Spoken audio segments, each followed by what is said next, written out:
Welcome, everyone, to MasterMinds Lessons in Leadership. And I'm delighted to have with me today a dear friend, Daryl Carter, who is the founder, chairman, and CEO of Avanath Capital Management. And Daryl, thank you for joining us. Well, great to be here, Bill.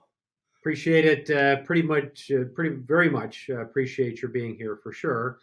And what I'd like to do is to start, if you could give the audience maybe just a little bit of a perspective on Avanath. I think the firm was founded, as I remember, in 2008, but maybe a little bit of a profile of Avanath, and then for our viewers, maybe a little bit of what you see going on in the affordable housing business, and then we'll kind of take it from there. Okay. Great. Well, great to be here, Bill. And I think this is fantastic what you're doing, and it's very inspiring. Avanath, I started 2008. And by the way, the name comes from my children, Ava and Nathan. Oh, really? I didn't know that. And cool.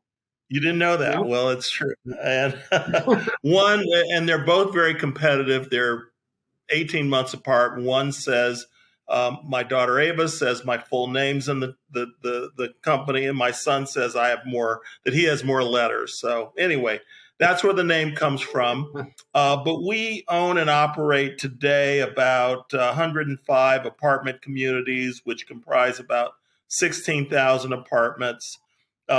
We are primarily in high-cost markets, Seattle to San Diego on the West Coast, Boston to Florida on the East Coast, with big presences in New York, Boston, D.C., Los Angeles, San Francisco, San Diego, and then throughout, other high-cost markets, Denver, Chicago, and Orlando and places like that. We're in 10 of the 20 most populous cities in the U.S., and we primarily serve residents who make 40 to 80% of area median income. And 70% of our communities are in communities of color that are traditionally underserved by institutional capital. And we're vertically integrated in the specific affordable space we're in, and what we do are 85% of what we own are rent-regulated apartment communities. So they're built with tax credits, project-based Section 8, and the like. About 50% of our residents are Section 8 recipients, and we provide the best quality housing for those residents. And we're primarily an acquisition and renovation business model as opposed to new development. So, Daryl, give our viewers a little bit of a perspective on the affordable housing business. And it seems like it's kind of its ongoing institutionalization relative to major capital sources getting into the business. Well, when you look, when I started this business in 2008, I felt there was a role with the private capital markets to invest in the most affordable housing space. Traditionally, those have been served by the public sector, primarily housing authorities who operated public housing, and also large nonprofits. And, the public housing model, as, you being a Chicagoan and knowing what, Cabrini Green and Robert Taylor Homes, was just simply not sustainable. There was just not the ability to sustain those communities in the most, and invest enough capital to make them long-term viable. So we felt there was an opportunity to build a investment business around the private solutions in essentially the rent-regulated apartment business. And what we have found is that, as a investment class, and we operate today in our average rent is about $1,300 a month, and that's across our portfolio, which includes areas like New York, San Francisco, and Los Angeles. And we operate probably 60-70% of our communities operate at 100% occupancy with waiting lists. Wow. So if you make it nice and you buy appropriately and you do the right kind of renovations and you create something of quality, you are generally in most of our communities, we have multi-year waiting lists to get into our communities. So one thing that I don't lose sleep over every night is where my next resident is going to come from to one of our apartment communities. And in fact, it really depresses me sometimes when I look. We have a property in downtown Los Angeles that's 120 apartments, and we have 300 on a waiting list, and we had 2 apartments vacate last year. And Wow. It's sad because the demand is so strong. If that was 3 times bigger, we would still have a waiting list.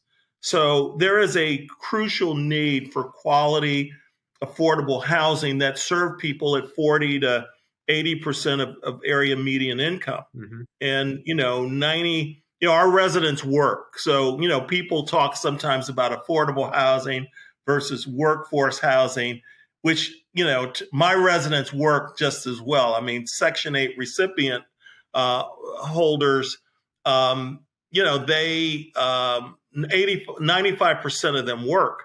And, the fact is we have a third of our Section 8 recipients that are 2-income families. Why are they eligible for Section 8? Because they live in Los Angeles and they both work at Walmart.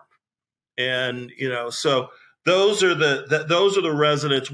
Our residents are hardworking Americans and who are pursuing the American dream. And we, really focus on providing them the best housing that we can for that price, which is also, we are also very focused on other things like after school programs and things that enhance, their lives. We're focused very much on financial literacy to make our residents stronger credit, more credit worthy. So, we like to think that our investment strategy, we invest in brick and mortar, but we also invest holistically in things that support our residents in that community. Hey, Daryl, I talked just a minute ago about the whole institutionalization of the business in the sense that, Blackstone, as we know, just made a major purchase of AIG's portfolio, 700 properties, 83,000 units. Related's been in the business for a while. Brookfield's now in the business. What's attracting all this institutional investment today? Well, it goes back to, when I started this business, and I mean, I'll get to but the one thing that we used to say, well, this is a niche business. And we'd say, if you do so many conventional apartments, you should do so many in the affordable side. Right. And later, and not to make a comparison between me and this particular person, but in reading some of the early things of Walmart and Sam Walton, people laughed at him. They said, "My God, this discount thing is a small thing," And then what he realized is that more people could shop in his places than Macy's and all the high-end department stores. So in many respects, that's what we have in the affordable business. The reality is, if you look at rent-regulated apartments and naturally occurring affordable apartments, which are the Cs, it's about the same size as the institutional A and B market, about 11 million apartment units. Wow. When you look at that 11 million units, the top 50 owners own 8% of that space. Wow, hugely fragmented. Huh? Yes, so it's highly fragmented. It's probably even more fragmented as the single family rental market. And I think that's what, has attracted the institutional investors. And, and I welcome Blackstone and other, private equity firms coming in, because every time another one comes in, people will sometimes look for alternatives, and they'll say, well, who else is in this business? And they'll find us. I mean, we've had more incoming investors since Blackstone has, come in the business since before, because because they are such a dominant force.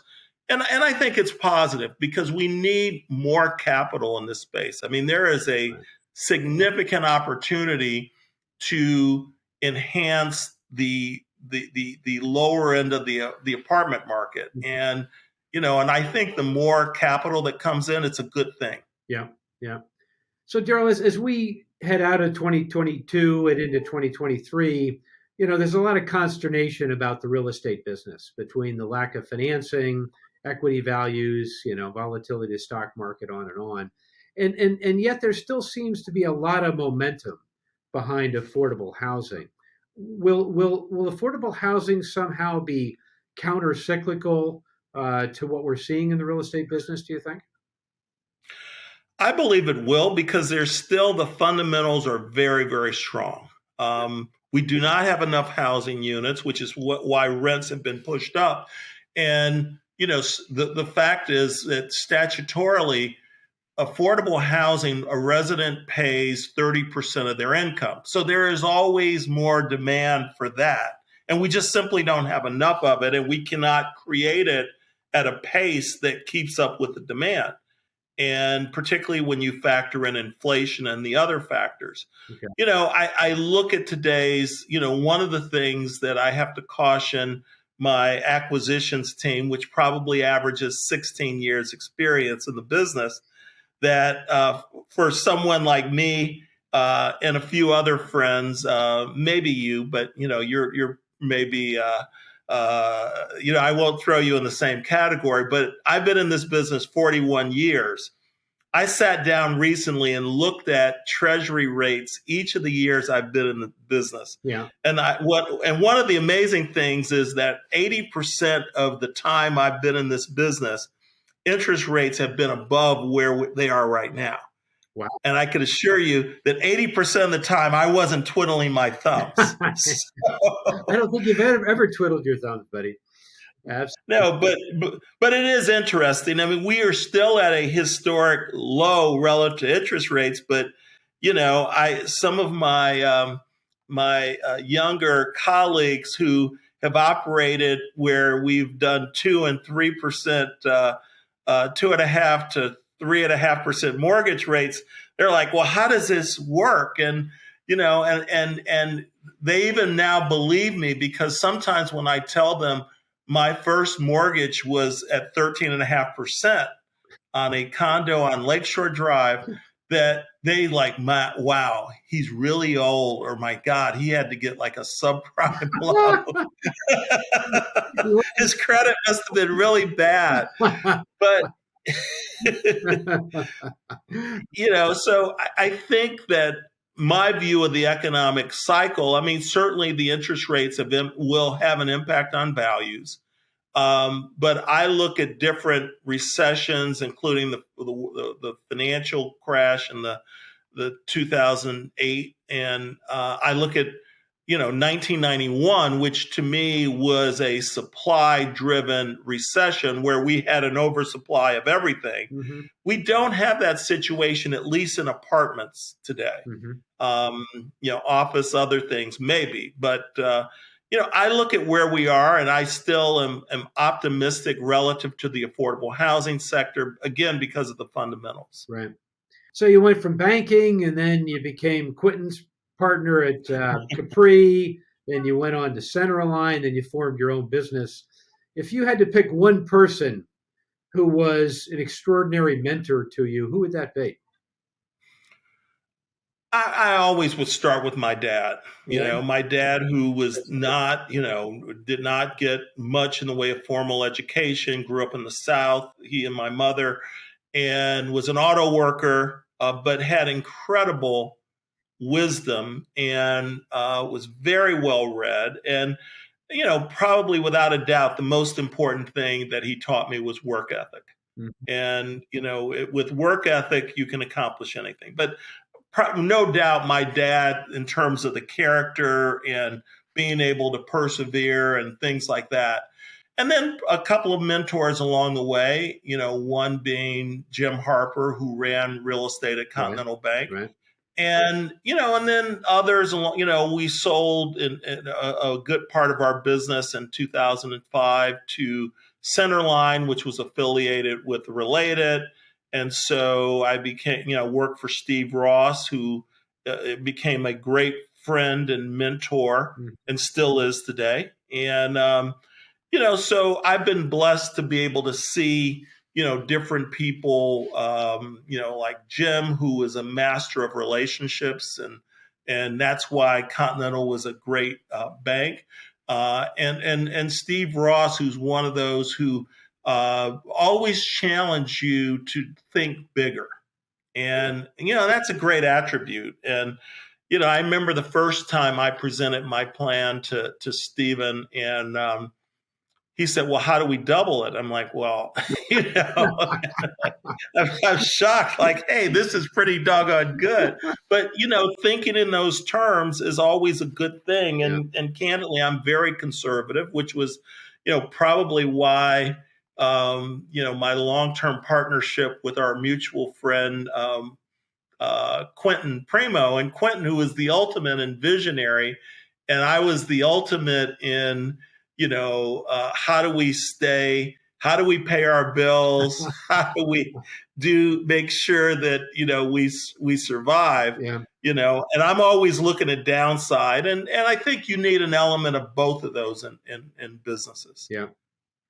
Well, putting our friendship aside for a minute, I think anybody in the industry would say you're one of the great CEOs in the affordable housing business.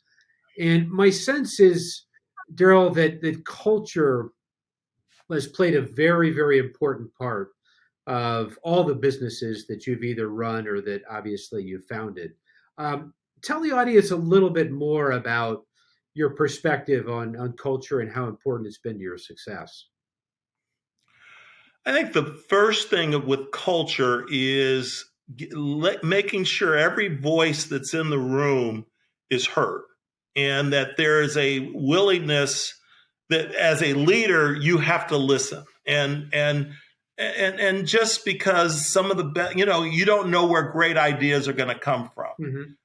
We had one of our just a couple of weeks ago, one of our area maintenance directors sent me a note and said, I really have a view of how we should train our maintenance techs, and came in, and I said, well, let's hear it. And he gave just an incredible presentation, and his name is Danielle, and it was like, okay, this is really, really good. And so after he gave this presentation, and I said, well, I want you to now take it on the road. And that's the thing about, you want to create a culture where good ideas, you know, they get flourished. So that's one thing. The second thing is that, being open and honest about the business, and like, and sometimes people, they don't like to deal with bad news. And one thing that the old saying, bad news doesn't get better with age, is really true. And, the quicker we understand when things don't go well, the quicker we can address it, the quicker that we can bring additional resources, and so it's also important in an organization to have a culture not to shoot the messengers. Whenever there is a debacle with anything, it's never one person. 90% of the time it's systemic, and addressing it in that, approaching it in that way, is generally the most constructive way. Mhm. And I would add a third thing. It's always important to understand the metrics of the business, because if you don't measure things, you can't manage them very, very well. Mhm. So I think building a culture around the fact that people are open and people share, and they don't feel intimidated to do that, and I come up with ideas, and people will, they'll shoot them down, and I think it's great.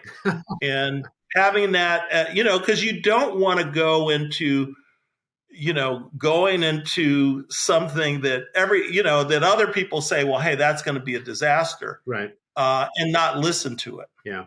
And that is, knowing you for as long as I have, you are an extraordinary listener, and you listen to everybody, and that's a gift from God, for sure. And I think it's helped you every step along the way, for sure. Daryl, Well, it's a gift of not realizing you're not the smartest person in the world. And once you once you really understand that you're not the smartest person in the room, you listen. I mean, it's a I was blessed with the gift of not being the 800 SAT person. and that is also a gift, not knowing you're not the smartest person in the room, for sure. Daryl, you talked about hard work, and you have done so much outside of your day job. I think you're in the NMHC Hall of Fame. You've testified in front of Congress. You've sat on multiple boards, everything from bridge housing to a lot of the REIT boards. How have you found the time, to make the contributions you have outside of your own firm? Well, I think it's, number one, I have a very high energy level and I'm stimulated by it. And, it's funny. I am, one company you mentioned, Bridge Housing, I'm on the board and at Bridge, and I think they do an incredible, their mission and their execution and what they do is tremendous. And, nonprofits play a key role in the affordable housing business. But, I think that, I learn from different approaches. Number one, it's a learning. Many of those involvements are learning experiences for me. Mm-hmm. The second thing is giving back. I think it's really important to give back. And I feel an obligation, as it relates to things that go on in Washington and local government to, be a voice. Because very often, I have found that members of Congress and the Senate that, they want to hear, they don't want to hear from just their people. They want to hear from people who are practitioners and why does this work? Why doesn't that work? And we have some well-intentioned, despite everyone looks at the political arena, thinks it's broken. I actually think it works pretty well. And I find that people are accessible. I think they listen. I think that people, when I go and visit, I think that my voice matters. I think it helps empower my residents. I mean, one of the challenges with rental housing is that very often people in politics do not give them the same voice as homeowners. So that's important. And there are lots of myths that people think about renters, but particularly affordable renters. And that, that scenario and that commentary needs to be changed. Mm-hmm. So that advocacy is very important to me. And particularly as it relates to communities of color that are underserved, both in the real estate industry. I mean, that having a voice in the real estate industry and also in politics is, to me, very important. Yeah. So, Daryl, to wrap up, what do you want your legacy to be? Well, Bill, I would, I've had a very unlikely path to grow up where I grew up on the west side of Detroit, to ascend to the industry that I'm in and where I am. And so part of my legacy is to kind of leave the breadcrumbs so others can follow. That's, to me, the most important thing. And,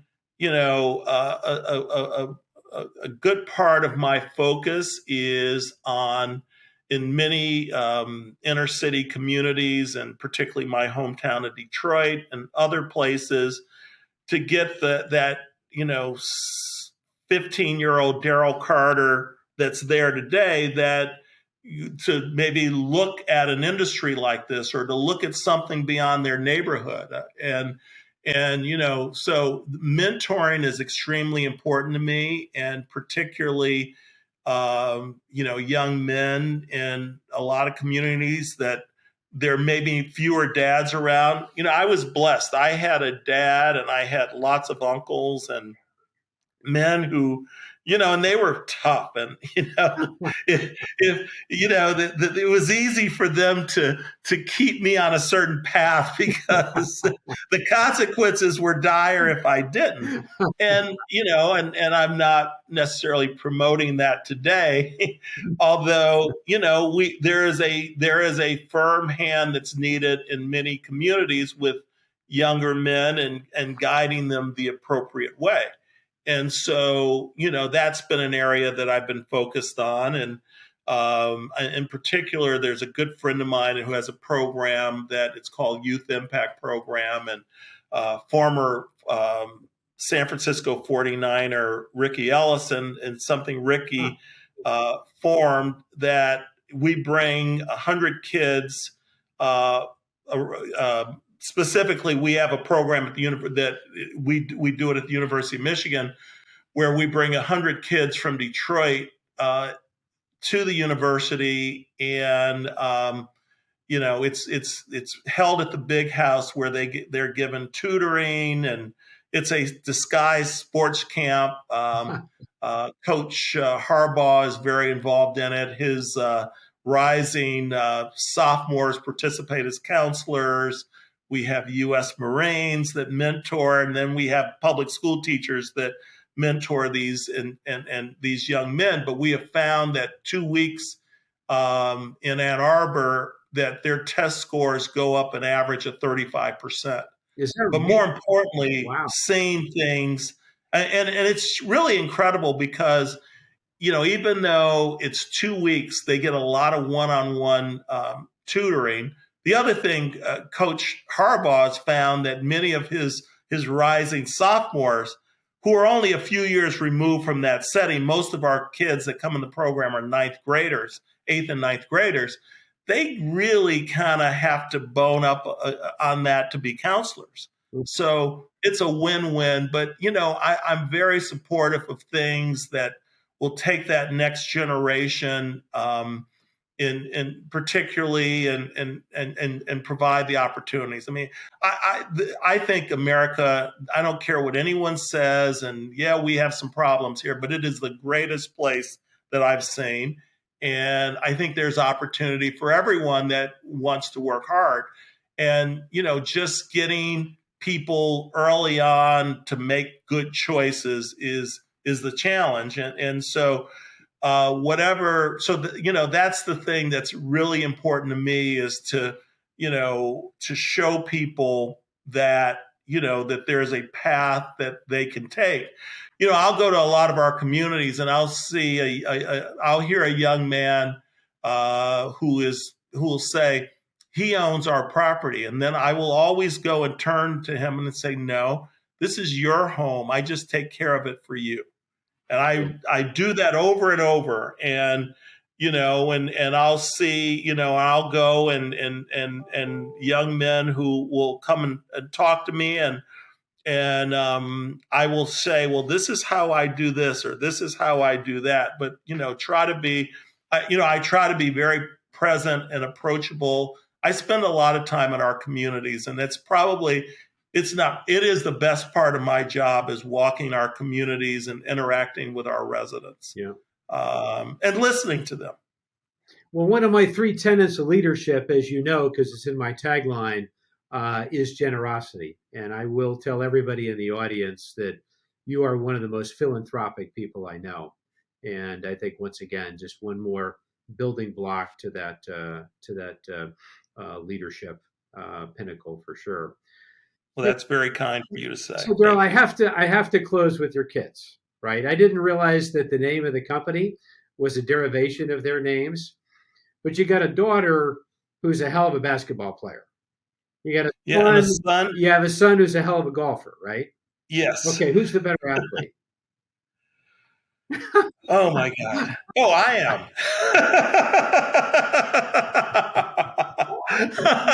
Uh, Well, they're both pretty good, and I have to tell you, my son kills me. I mean, he's a very good. I mean, obviously, he's a college level golf player, and he can beat me because I'm good, but I'm not at his level. yeah. And then my daughter, who is quite the basketball player, and a few years last time that we tried to play seriously, or I had a couple of drinks, I had flip flops on, and it's like, okay, Dad, let's play one on one. I said, okay, and so I take it to the basket, I make a move that I probably made hundreds of times against 6'10" guys, and I could get away with it. And it was a little drop step, jump hook, left-handed, and I'm looking up at the basket, and I have no idea where the ball is. And all of a sudden I look, and it was swatted all across the yard. And my daughter just rejected it, and she's 6'4", and she's younger, much younger than I. And she said, "You're not going to bring it in here." And then I said, "Sweetie, I had a couple of glasses of wine and I got flip flop." And then she said, "Well, let's play again." And I'm knocked. And I said, "No, we don't need to do that." So, part of valor is just simply not getting into the match. Well, my friend, this has been wonderful. A lot of lessons to be learned here. And once again, kudos for just a wonderful life, a wonderful career, and a lot more road ahead of you, buddy. So thank you so much. Well, thank you, Bill. I'm very blessed, and like many parts of this business, part of my blessing is having great friends like you. This is an amazing industry, and what makes it so great are the wonderful people in it, you and many others. So thank you for doing this. Well, we are truly blessed.